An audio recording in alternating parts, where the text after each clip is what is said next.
want this to be a lesson to all the Kenyans who are going to vote in 2027. And I hope you're going to take that vote. If you're out there singing for a politician, if you're out there crying for a politician, if you're out there fighting for a politician will leave you and there's nothing you'll do about it. If you don't know anything about Kenyan politics, please watch what Gideon Moi did yesterday. President William Ruto has been forced to give in to the demands of KANU chairman Gideon Moi in a political deal that has seen Moi withdraw from the forthcoming Baringo senatorial race in support of UDA's candidate Vincent Chamite. And you ask yourself, why did he do that?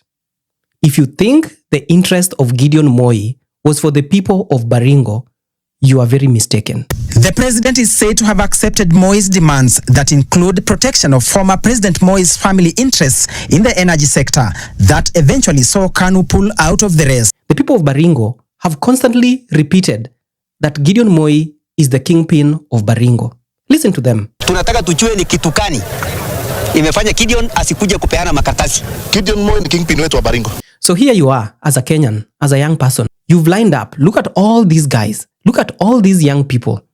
These are people who are supposed to be out there building the nation. These are people who are supposed to be out there fending for their families. But what are they doing? They are waiting for someone who they expect things about their interest. But where is this person? This person is in State House. The president is said to have accepted Moi's demands that include protection of former President Moi's family interests in the energy sector that eventually saw KANU pull out of the race. Gideon Moi was in State House negotiating his own interest, not the people of Baringo's interest. So here you are thinking that this person was going to represent you and the people of Baringo. He's going to go to Senate to represent you and the people of Baringo. Ole wako. So hostile was the ground for the UDA aspirant that he had to get to the IEBC center by chopper. I want this to be a lesson to all the Kenyans who are going to vote in 2027. And I hope you're going to take that vote. I want you to learn from this politician. To learn that even if someone is a veteran politician, their interest still remains. It is their own stomach. It is their own interest. It is their own family business. It is not you. It is not you. So get that into your head when you're choosing or when you're thinking about the next politician who you think is going to deliver you from your poverty, that is going to deliver you from the problems that you have within your community, within your constituency.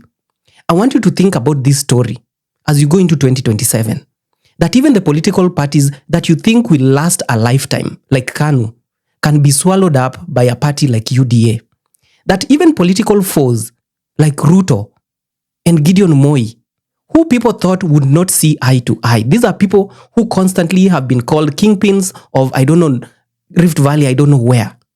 Look at them, walking hand in hand, sitting, praying together, and eventually not going to present their nomination papers. His main interest was the shares that his family owns in the energy sector. His family.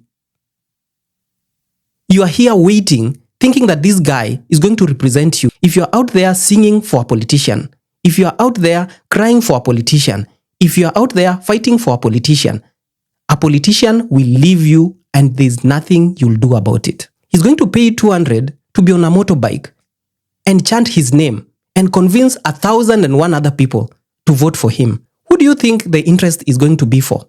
His own interest, my people. So learn from Gideon Moi. Kenyans, learn from Gideon Moi. What do you think Gideon Moi has been offered in order for him to leave a seat like a senatorial seat? I want you to think about that. And remember that it is not all about you. It is all about their interest. So the next time you're thinking that someone is a kingpin, remember that this guy, they are kingpins of their own interests, not you. So think smart.